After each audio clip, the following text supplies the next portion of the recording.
The way I think about how to sort of bottom line somebody, if you will, is I start asking them a lot of questions. And if you think about it in terms of a Venn diagram, remember that from math, it's two circles and then where those circles overlap. So one circle would be achievements and the other circle would be passions. So I start brainstorming with people about their passions.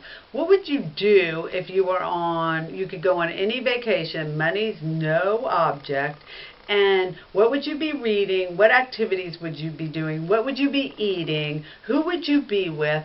And I sort of help them brainstorm that fantasy out, and that gives me great insight into what their passions are. And then on the other side of the equation, the other circle, we talk about their achievements and skills.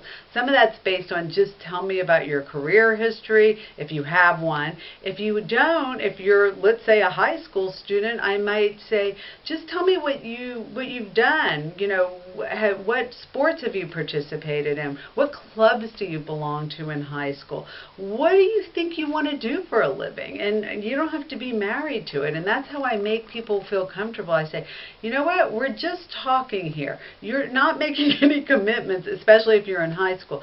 Tell me what you envision yourself. If you close your eyes and you could do anything you wanted in the world, what would it look like? What would that fantasy look like?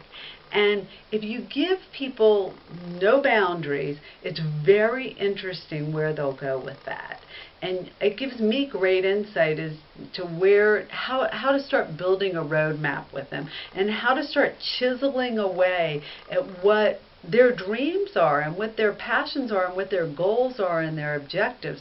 And then once we start chiseling that, it's fairly easy for me to start building that roadmap. And we're doing it together. It's a collaboration. I'm actually teaching people to be collaborative communicators and collaborative negotiators, but the entire time I'm collaborating with them. So it's an experiential learning process, and that's the organic part of it.